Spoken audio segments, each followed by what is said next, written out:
I'm hoping the Big Ten has to modify their system for us. Probably like getting grade 10 sandpaper rubbed on your face every day. I mean, we say it all the time, whether, there's two types of turds, you're a sinker or you're a floater, but you're still a turd, right? I mean, we are about players and players playing the plays and not necessarily the plays. Welcome to the Varsity Club podcast. My name is Derek Peterson. Joining me this week, my good friend, Greg Smith. Greg, hello. How are you? Hello. I am very well. Happy to be back and fist pumping during the welcome to. It is spring football. It is not spring weather outside. How have you enjoyed the first, week and a half of football again? It's really odd to be covering spring football and to be a couple of weeks into it with snow on the ground. Outside of that being jarring, it's good to have football back because there's just so much newness with this team. Like it's a weird thing is that I feel like when we talk to Scott Frost, like it's a lot of the same kind of stuff that he says. Otherwise, it's also new, which has made it a pretty interesting and different spring so far. What's the storyline that has kind of piqued your interest the most or sort of grabbed you the most and you find yourself thinking about through odd hours of the day? Man, right now it's probably the defensive back room and what's happening with that. In a good way. That is the good one. I have a good one and a bad one. That's the good one that keeps me thinking about, because I just think that Travis Fisher has done a really nice job of putting puzzle pieces together or trying to bring those pieces together to make, a starting four, which I think is going to be potentially surprising to some when that eventually comes to pass. And then the other thing that has me kind of up in thinking about things on a bad side is the defensive line. Like, I have no idea how they're going to make that defensive line work, given the inexperience, the combination of inexperience, and then two guys that you feel good about that still need to elevate their play, and Ty Robinson and Casey Rogers. Casey also needs to be able to stay out there. And then a whole bunch of question marks besides them. That to me could end up being a problem. And I always say this, that they're going to just have to go into the portal to get more guys there. That is the most remarkable segue into what we're going to talk about. It's almost like you actually are a podcaster yourself. I have you on today to talk about the defense. I talked to Steve Mark last week about specifically quarterbacks and then the way that Scott Frost and Mark Whipple are kind of interacting. So that podcast is out there over on the offensive side of the ball. Go listen to that one. Like I said, Greg should be a podcaster. He has his own podcast. Go listen to it, the Straight Up Breakdown podcast. Give it a listen. Give it a subscribe. Give it a 5-star review, do all that extra stuff on Apple Podcasts or Spotify or wherever you listen to your podcast. There's also several other Hail Varsity podcasts that you can get. Go to hailvarsity.com/network to find those. Also subscribe to the website so that you can make sure that you're reading everything that Greg is writing, reading everything that Steve is writing, and everybody else from the Hail Varsity team. hailvarsity.com/subscribe to get that stuff. Greg, I said we're going to talk about the defense. They have a bunch to replace. I was reading through something yesterday that was kind of talking about all of the sixth-year seniors that were on the team last year that are gone. Guys that were key players at every level of the defense. And then in the next line, it lists these sixth-year seniors that are back for this team on the defense. And you had guys like Damian Jackson and Iteva Maga Clemens. So, you have experience back with your defense, but it ain't the same kind of experience you had a year ago. And they got all of these holes to replace. And you started with the defensive backs, so we'll start there. Quint Newson is, I guess by default, the safest bet in the defensive backfield. What do you make of the Buford chatter that has kind of cropped up in spring ball that he could play safety, that Travis Fisher really likes him? Travis Fisher is one of those guys where if he starts, heaping praise onto a player, he's one of the assistant coaches that I'm going to be like, okay, I feel feeling good about this player. What do you make of the Buford buzz? Yeah, I make that Buford is making every attempt to be one of those starting safeties this year. And there was a lot of talk coming into this spring, and I think I actually may have written about this, that one of the key questions for the defense was kind of figuring out what they were going to do with Buford. Is at that point, you kind of had a guy that was a really good story as a gunner, as a true freshman last year, that kind of made some hay in that role. But then what were you going to do with him in the full-time defense? Was he going to play corner? Was he going to play safety? And right away, in that very first assistant roundtable that we had, Travis Fisher not only called him his hidden gem, and now he's not a hidden gem anymore, Travis, because he keeps talking about him all the time. Like every time we talk to Travis Fisher, he mentions him, so he's no longer hidden. But he called him his hidden gem. He said that he was exclusively playing at safety, and he kind of explained why. He said that even though you would not think as at his size that he would be a guy, Buford, that would be playing safety, he's fearless and that he will come down and strike. And he has no problem doing that. And his speed at that position gives him a lot of different things that you can do with him. So then the next week, we end up talking to Buford, and he could not have been more mature for his age.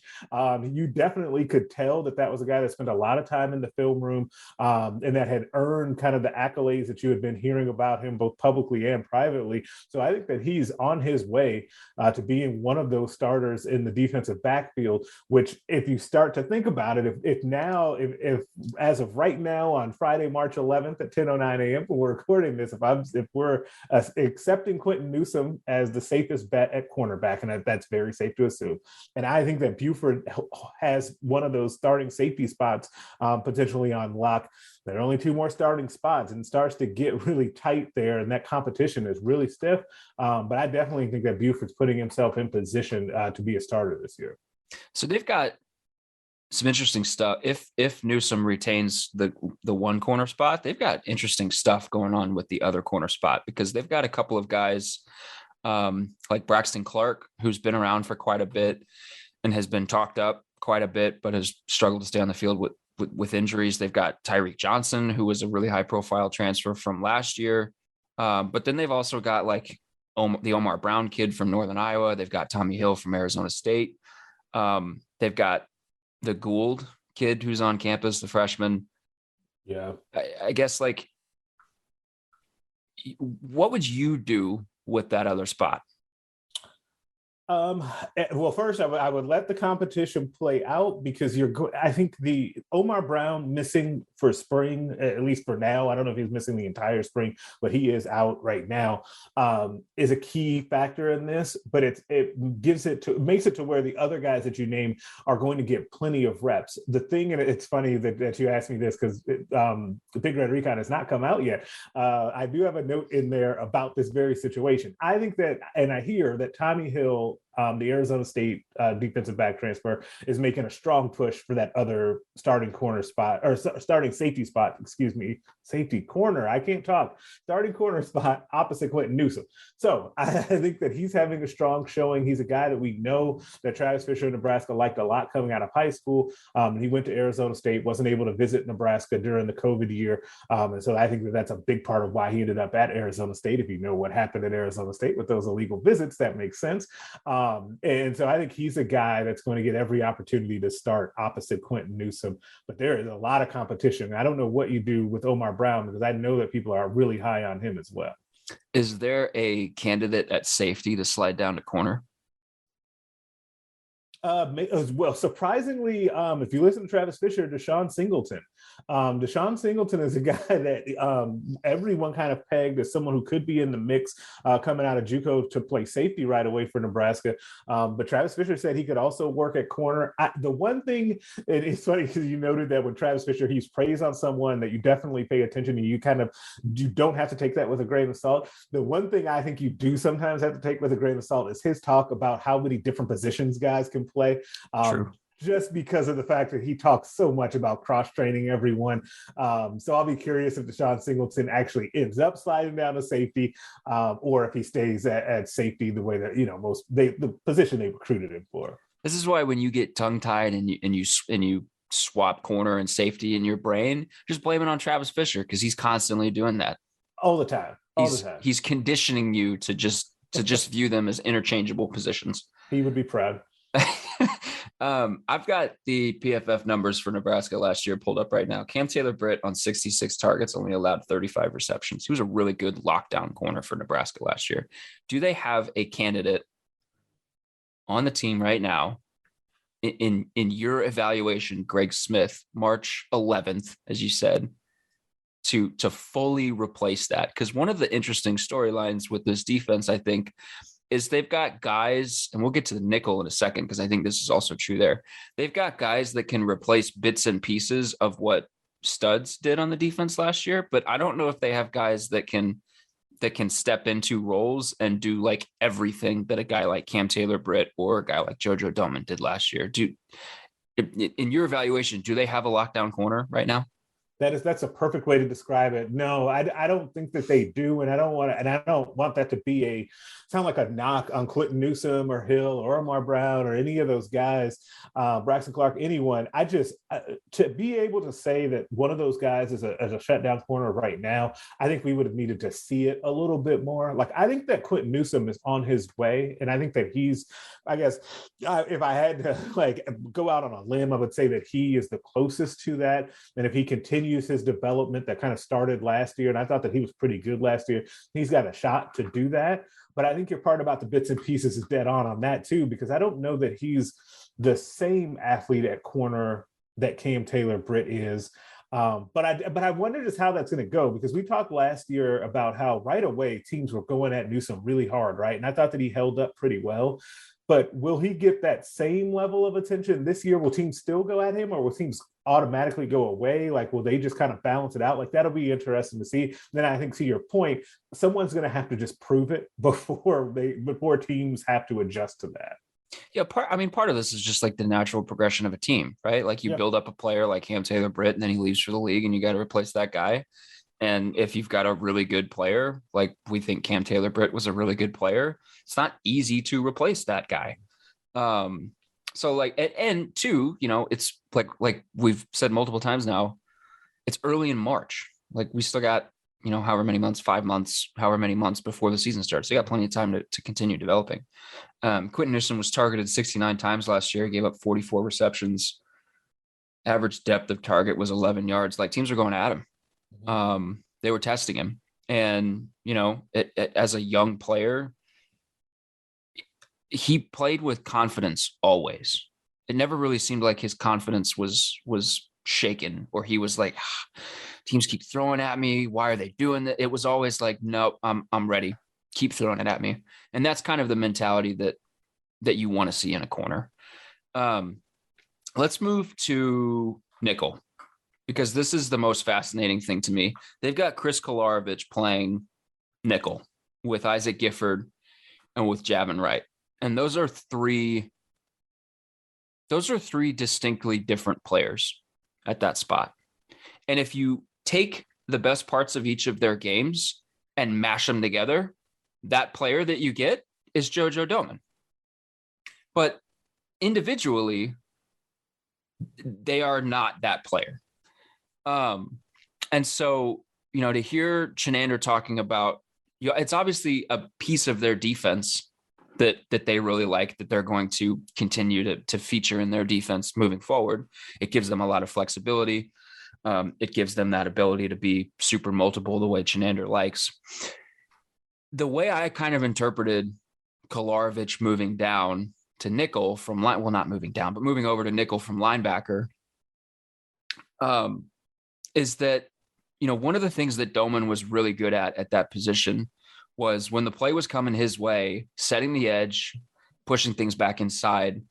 And when he was the backside guy, pursuit and chasing down the ball carrier. He was just really good at it. Athleticism, length.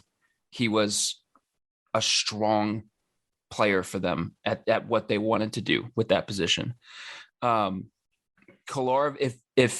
If they've got Kolarovich now kind of moving over to that role, maybe that signals that they don't feel as strongly about a guy like Isaac Gifford or Javin Wright playing that specific kind of role, because, Kolarovich in coverage last year was not great. Guys to play 10 coverage snaps for Nebraska last year, he had the 12th best PFF grade.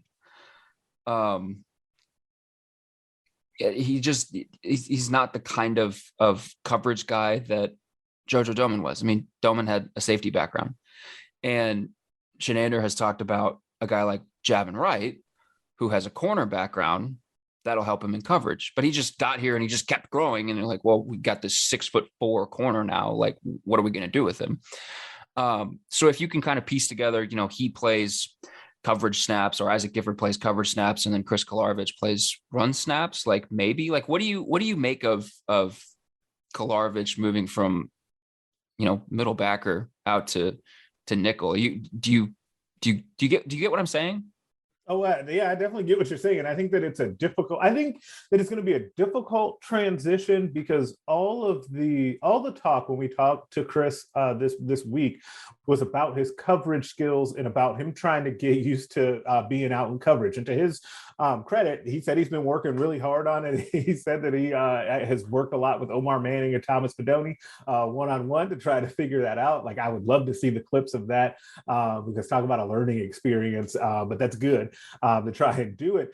But I just think that being able to do everything that Doman did, and I thought this before we kind of heard about Kolarovich being a guy that moved to that spot, I just always thought that they were going to have to piecemeal this. And I think that spring is definitely the time to see if they have a guy that can do all of them, and maybe that's your first option. Your first option, if you're Chenander, is to say, hey, you three guys, Kolarovich, Gifford, and Wright, like, we're going to give you guys like everything you can handle to see if you can prove to us that you can be the guy at that spot, knowing in the back of your mind, if your Chins, that, hey, maybe I'm going to have to actually just piecemeal this and do when it's run situations. Like, and this is not uncommon. This is the more common version of this, right? Yeah. And run situations, and Kolarovich is out there, and he's helping set that edge, and he's a guy that can help us in run support. And that is definitely going to need to be a thing against some teams in the Big Ten. And then against other teams in the Big Ten, you're going to see Isaac Gifford or Javin Wright, whichever one kind of steps up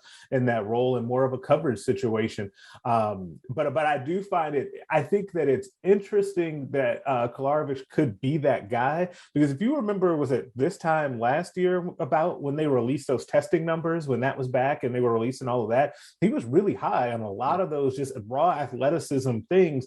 We didn't necessarily see that in games when it came to coverage skills, and maybe that's because he was just uncomfortable doing that at that point, because he was still coming from playing inside linebacker versus spending an entire offseason working on those coverage drops and the different things that you have to do there. So I find it interesting. I just wonder if they're going to have to piecemeal it. Yeah, I mean, that was one of the things. I think I wrote something about it around the time of like Big Ten Media Days last year, where they felt like they had linebackers that could really move. Mm-hmm. And I mean, if you feel that way, I mean, Kolarovich is pretty similar in terms of size to Doman. If you feel like he can move pretty well and he's growing in comfort out there, then then go for it. And the other thing too is it gives you a little bit of insurance at the position, because somebody like Wright has struggled to stay healthy through a season. If you can just have multiple guys there, it gives you insurance. Like I said, gives you insurance. And you have a pipeline of that, right? So now, if, like, say it is Kolarovich and he can hold down most of what you're doing, those other two guys are really young, right? And so they can also just kind of build more naturally into that role. Because I think it's Kolarovich, 6th year in college football, so he's just going to pick things up at a different rate than those other two guys too. Yeah. Let's slide down in the defensive line.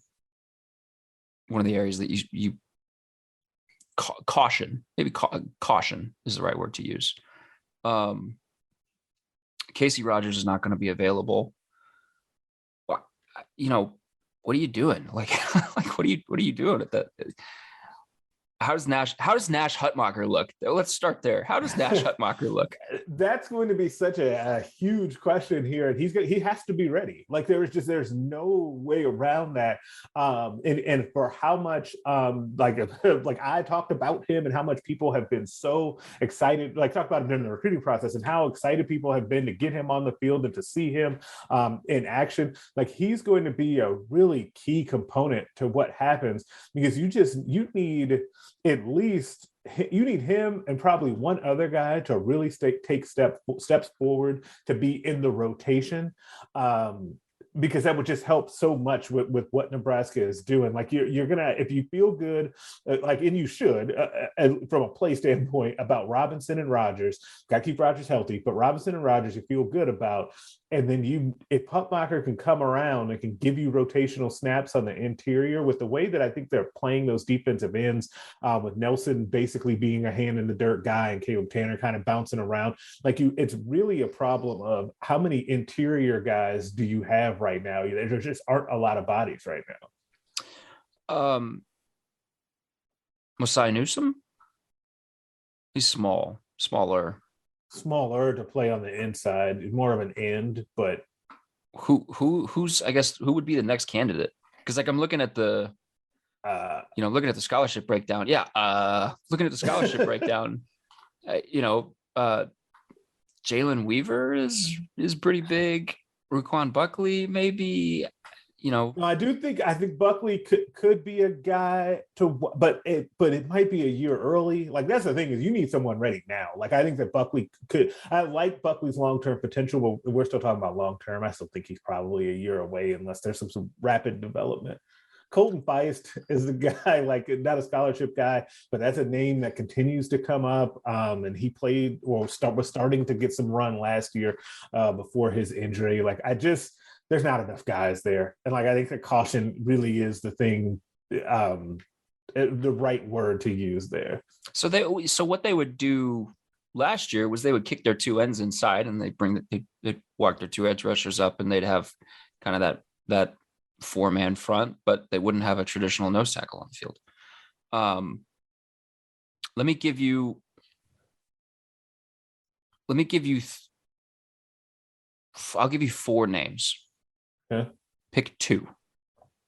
Blaze Gunnerson, my guy, Blaze Gunnerson, who I saw changed his number to the 90s.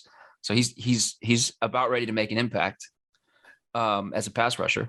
Blaze Gunnerson, Jamari Butler, Marquise Black, and Ruquan Buckley. And I'm picking two to play this year. Yeah. The first two, Gunnerson and Butler. Okay. I think Butler's going to get on the field this year and surprise people. And I think that Gunnerson, and really the question for him is health. As long as he's healthy, I think that he's going to be a productive football player for Nebraska. And you started to see a little bit of flashes of that last year. And I think that Butler has really matured and is ready to make an impact, or at least get out there and play. So I think those two, but those are two guys, and I think it actually works really well just kind of in how it's going to sequence. I think those are two guys that slot in behind Nelson and Tanner. And I think that that's the perfect situation for those guys to be two that can spell them and can do the exact same thing that you just mentioned, where when they walk those two guys down and have them essentially as 4-3 defensive ends, you have Jamari Butler, who can do exactly what Tanner did. You have Gunnerson as someone who can do a lot of the things that Nelson does, and that works very well. And then you kick those other guys into the inside, Rogers and Robinson. How have you gotten a chance to see Butler yet? I have not put eyes on him yet. No. So he's listed at 6'5", 245 pounds. He was a bit lighter when he got here. Yeah. What is he? I mean, does he look? I guess if you haven't seen him, that would be one of my questions. Is he physically ready to play that edge rushing outside linebacker type in this defense against the Big Ten? Is he just physically ready? Because he's still a young guy. Yeah, he is still a young guy. So yeah, that would be the big question: is he able to physically hold up? I would be curious to see what he looks like. It'd be nice if we could, get to a practice and see something. There we go. Let's request Nebraska's sports information department to get a personal viewing with Jamari Butler, see what he looks like defensively. I think 247 listed him at 215 pounds as a freshman. That's light for an outside linebacker. It is. but he's been here. Which is about, but remember that it's about what Caleb Tanner was. Well, that's more, if that's accurate, that's more than what Caleb Tanner weighed when he got here. Well, I mean, Caleb Tanner right now, I believe, is listed. Let me scroll up. He's listed at 225. Caleb Tanner is. So, I mean, he's still a lean guy. Yeah. So they got different kinds of body types at that position. He's still a lean But it's guy. interesting that if those weights are accurate, and probably either way, you're probably looking at a situation where Butler probably does weigh more than Caleb Tanner. He's 2 inches taller, though, a bit longer. So that might balance it out. But I mean, you don't want those dudes weighing 280 pounds. Like, you don't want them to be Ben Stilley looking guys. I'll do respect to Ben Stilley. He's a hoss, but like at that position, you want your guys to be athletic and be able to beat some people off the edge. So Jamari Butler will be interesting because I believe he got some attention from Chenander early on in spring ball. Is that correct? I think both Chenander and Frost possibly have mentioned him, actually. So I think that's a great sign. But again, like, it's funny, the optimism though, and the where you're like, oh, okay, I can see that, are guys on the edge of the defense, or defensive ends. And that's why I think that it's going to be such an interesting thing going forward, because we talk so much, and it's still true, that Nebraska needs to add pass rush, right? They've got to find pass rush, whether it's guys on the roster, whether it's guys in the portal. But very quietly, and now it's becoming not so quietly, Nebraska needs help on the interior of that defense. They probably need both. They probably need one guy from the portal to play on the inside, like an older guy that you can just get snaps out of, and someone on the edge as well. Did Ethan Piper play both ways when he was in high school? He did. He was initially signed as a defensive lineman. He quickly got moved to the offensive line. Yeah. If things don't work out at center, is that something you do, or do you go to the transfer portal first? I think you go to the portal first, because what if Piper is going to be one of your guards? That's really fascinating, actually, though. Like, I think that's the more I think about it, the more I kind of like the mix on the offensive line. And they did I'm here to talk defense, but I kind of like the mix that's going on the offensive line. We can talk offensive line real fast. Why do you like the mix? Because I think that if you can, it's so much of it is dependent on the center. Like, if it's Hickson, who has been working there, if it's Corcoran, who they really continue to mention as someone who can go inside and play center, even though he would be big for a center. But the thing that I have gotten pushback on is that he's got really sweet feet, and he's a really good athlete and could play center. So that's why they keep mentioning him. So if it's one of those two, then you have the other guy that could potentially be a guard, but then you've also got Ethan Piper, you've got Newelly, you've got Lutovsky, right? All of those guys kind of battling for two spots on the interior guard, really one, because Newelly is going to hold down one of them. And then, you get Teddy back at left tackle. You probably need to find one more tackle, but then you also have Bryce Benhart, who no one talks about anymore. And I think that he is the single guy, the biggest guy that stands to benefit from having a new coach. I think that a new set of eyes and some fire lit under his butt would be really beneficial for Bryce Benhart if he takes to that, because I just don't have an explanation for how we went from freshman Bryce, where you're like, oh, he was holding it down over there and was pretty good, to what we saw last year. I just don't understand that.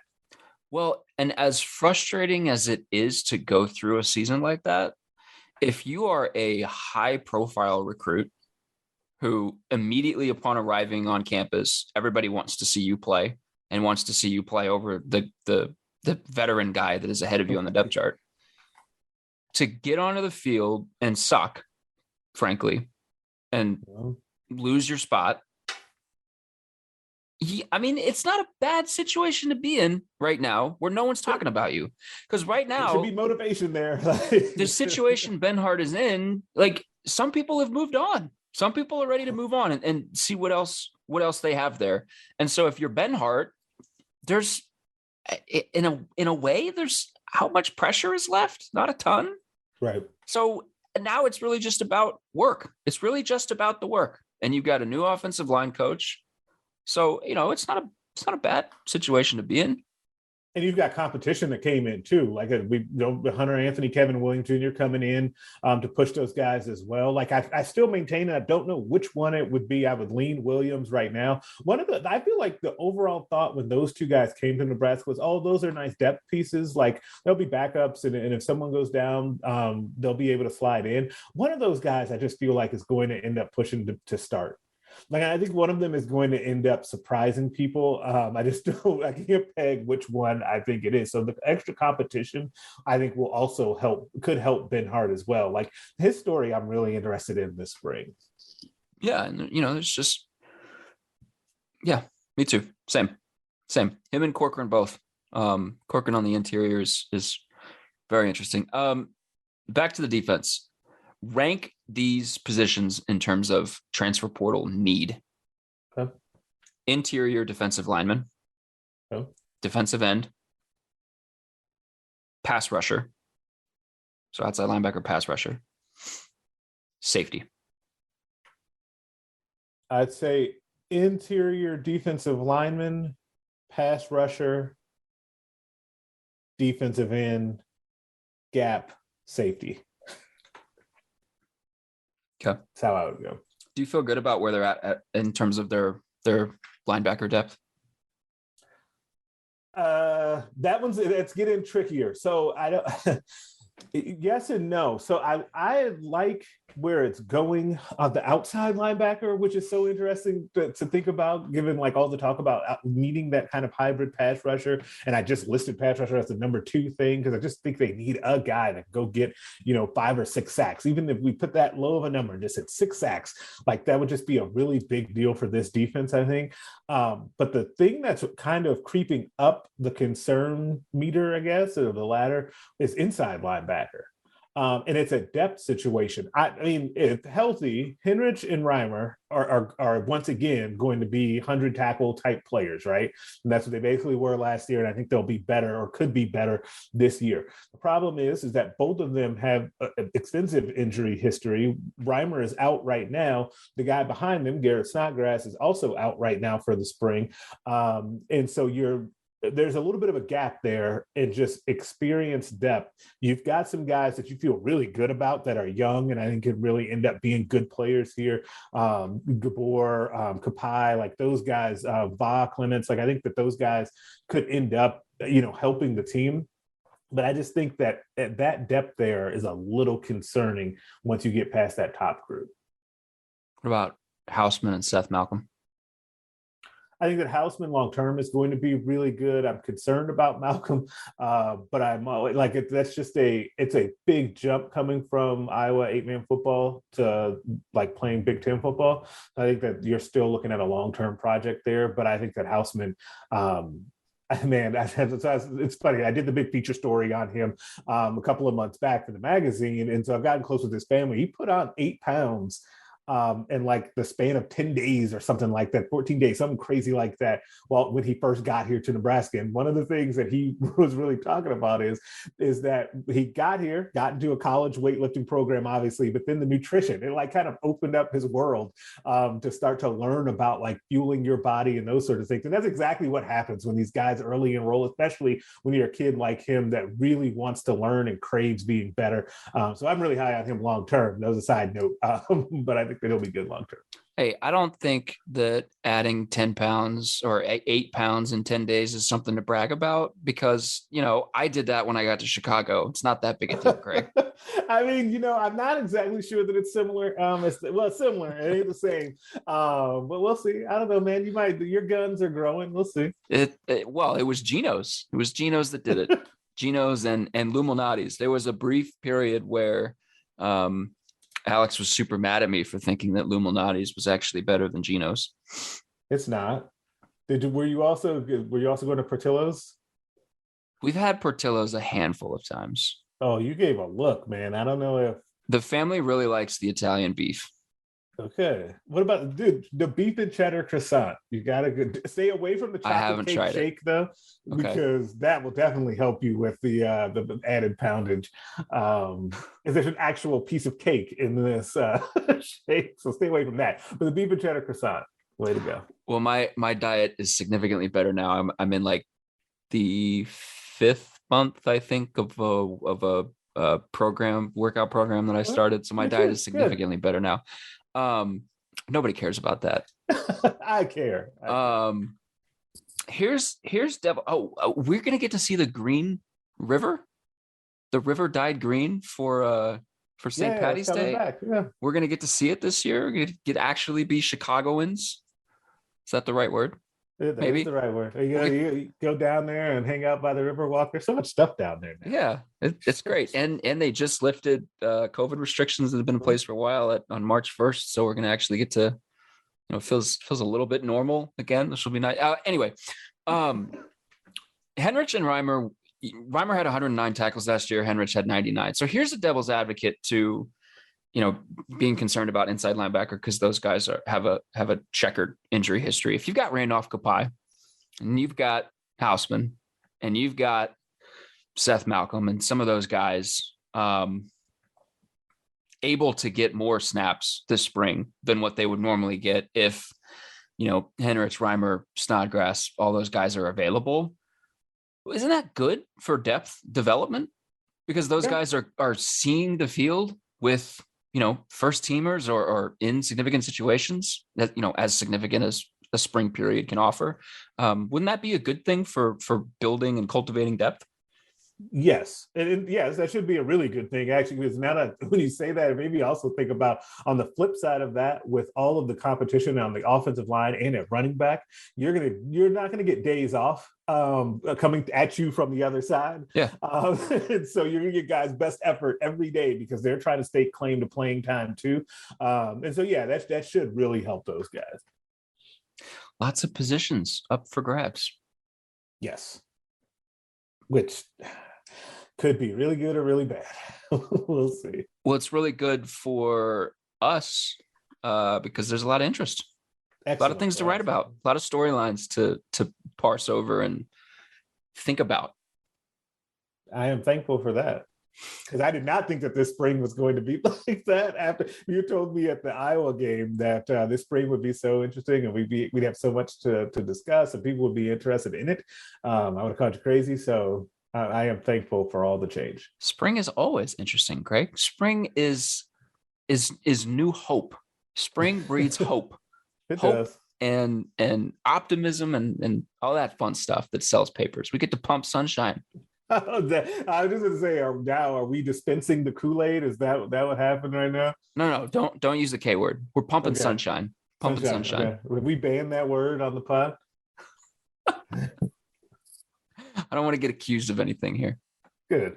Because I did say in this podcast, I did explicitly say that someone sucked last year. So I don't think, and I immediately felt like, man, that was kind of harsh. But it is what it is. Anything else defensively that you want to hit? I don't think so. I think we pretty much well covered it. We covered all three levels. Yeah. They got interesting subplots at all three levels. So, and they've got, like you said, they've got guys fighting for jobs on the offensive line and at running back. So that'll help interior of the defensive line. That'll help linebackers. And then they've got some interesting, promising, whatever word you want to use to call it, pieces at pass catcher. So that'll help you when you're trying to build a secondary.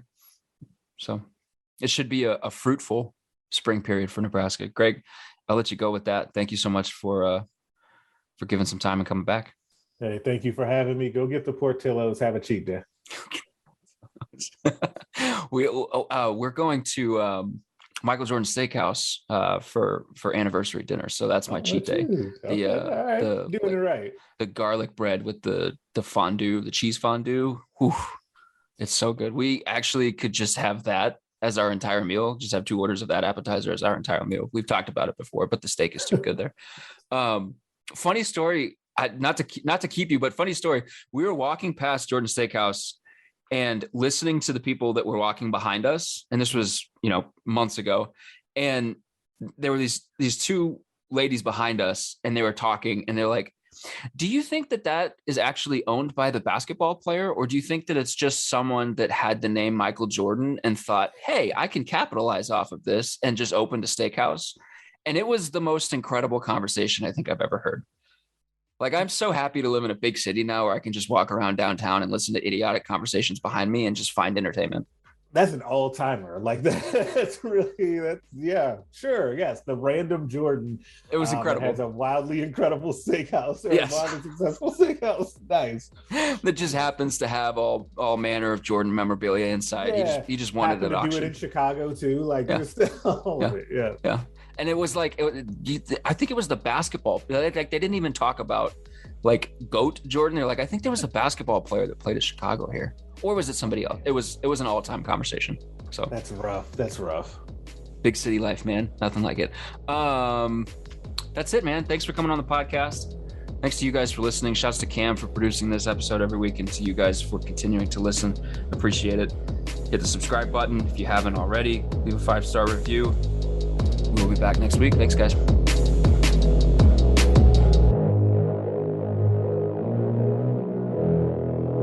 A Hurrdat Media Production.